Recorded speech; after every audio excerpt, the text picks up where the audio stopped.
Now move. Salut tout le monde, c'est Déborah, la créatrice de la marque de vêtements Déborah & Brand. Retrouvez-moi dans Rendez-vous avec ton destin. Bienvenue Déborah. Je suis ravie de t'avoir dans Rendez-vous avec ton destin. Merci, c'est un plaisir pour moi aussi. Alors dis-nous tout, qui est Déborah? Alors qui suis-je? Je m'appelle Déborah Lukoki, j'ai 27 ans, je suis d'origine congolaise de Kinshasa et je suis la créatrice de la marque prêt-à-porter féminin Déborah & Brand. Quel a été ton déclic? Moi je savais déjà que je voulais créer en fait, je voulais devenir mon propre patron. Pour moi c'était impossible que je travaille en entreprise. Donc le déclic tout simplement, je pense que je suis une passionnée. Et je me suis dit, non, moi, tout ce que je veux, c'est entreprendre. Et forcément dans le textile? Bon, j'avais d'autres projets en tête. Alors, mon premier projet de base, je voulais devenir agent de joueur. Moi, je voulais devenir agent de joueur. Alors là, tous mes potes, ils me disaient, mais Déborah, tu rêves? Qu'est-ce que tu racontes? Tu rêves? Mais non, je voulais devenir agent de joueur. Et du coup, j'étais partagée entre le foot et la mode. Et j'ai pu faire habilleuse de mannequin. En période de Fashion Week, je le fais encore. Donc, le showroom dans lequel je travaille, il s'appelle le showroom Mosaïque. Et de là, je me suis dit, ok, j'ai trouvé ma voie en fait. Entre le foot et la mode, je choisis la mode. Et du coup, fini le foot? Non, pas fini. J'ai encore un ami qui lui est agent de joueur. Et je l'aide encore des fois à faire des petits recrutements. Je vais voir quelques matchs aussi avec lui. Mais ça reste toujours une petite passion cachée. Quelles sont tes inspirations? Alors mes inspirations, donc, premièrement, c'est ma propre vie, ma jeunesse, ma famille. J'ai ma grande sœur parce que du coup on est 4 enfants, donc du coup je suis la dernière, je suis la cadette, donc du coup j'ai la génération de ma grande sœur, la génération de mes parents. Je peux regarder un film, je peux marcher dans la rue, c'est vraiment au feeling. Mais réellement mes inspirations, je dirais que c'est ma propre vie. Je m'inspire de ma propre vie. Tes collections sont plutôt intemporelles ou rétro? Intemporelles. Moi c'est l'intemporel. Je me suis dit quand j'ai commencé, quand j'ai décidé de créer, je me suis dit, moi, ce que je veux faire, c'est l'originalité. Je veux pas que tu puisses, automne, hiver, printemps, été, tu puisses te dire, ok, je peux porter du Déborah & Brand. Je voulais pas me dire que les saisons, elles passent et ma veste, elle reste enfermée dans mon placard. Non, de l'intemporel.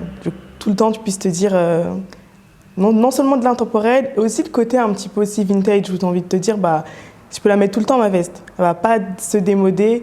Et puis après, la mode, c'est toi qui la crée. C'est comme ça que je vois les choses. Et les gammes des prix? Alors ma gamme de prix, donc, je trouve qu'on est plutôt accessible. On part d'une fourchette à 100 € et ensuite après ça monte un peu plus. Ça monte jusqu'où? Pour l'instant, du coup, vu que j'ai fait entre guillemets qu'une première collection, avec une petite collection de capsules, on tourne autour entre 100 et 200 €. Mais après, plus on va avancer, plus les matières vont commencer à changer. Donc du coup, c'est sûr qu'au final, le prix aussi il change. Tu utilises des matières plutôt nobles? Oui, alors du coup, j'utilise pas mal de matières nobles. Donc, comme là, on peut voir que j'ai utilisé du velours.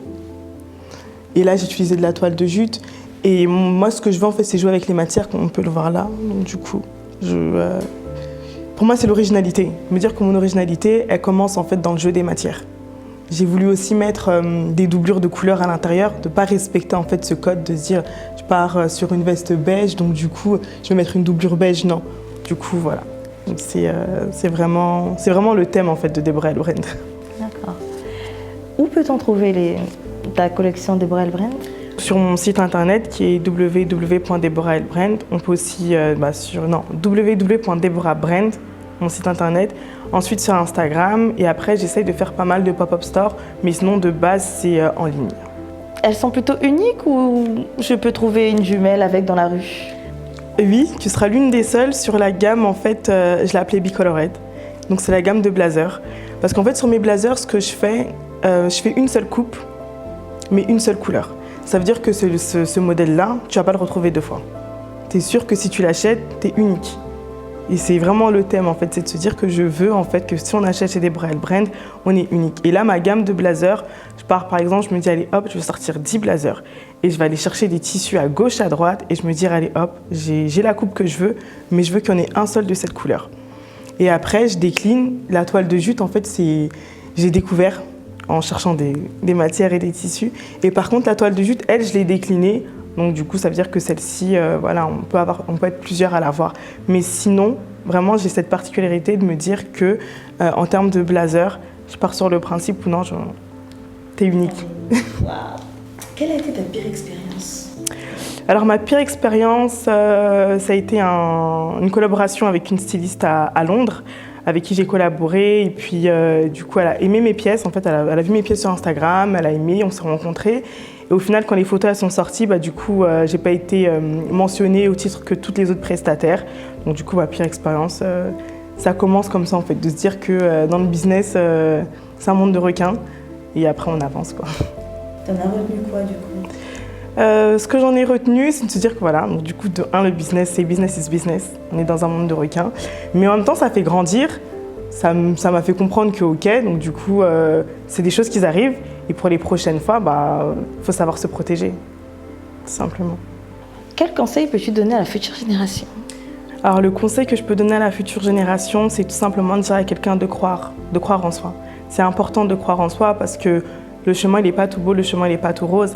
Et si tu ne crois pas en toi, du coup, c'est facile en fait de baisser les bras, c'est facile d'abandonner. Mais le plus important, c'est de croire en soi. Tu as cru en toi, tu as eu un pilier, tu as eu quelque chose qui t'a aidé à ne pas baisser les bras? Alors, ce qui m'aide à ne pas baisser les bras, premièrement, donc, je suis croyante. Donc, du coup, je suis chrétienne. Donc, ça, c'est ma foi qui m'aide à ne pas baisser les bras. Je suis aussi bien entourée. Mais je ne suis pas née, j'ai confiance en moi, non, loin de là. C'est les expériences de la vie aussi. Je crois que la plus grande expérience qui a fait en sorte que j'ai eu confiance en moi, le premier métier que j'ai fait, le premier job que j'ai fait, c'est être animatrice. J'ai été animatrice pendant assez longtemps.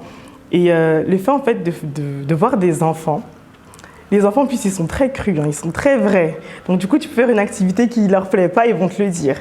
Et je m'en souviendrai toute ma vie. Un jour, fallait faire régner le calme, en fait. Et c'était à mon tour de faire régner le calme. Je me suis dit, ah non, les enfants, c'est pas possible, je le ferai pas, non, je vais pas y arriver. Et après, je me suis dit, on est tous animateurs. Je vois bien mes collègues le faire, donc du coup, pourquoi pas moi?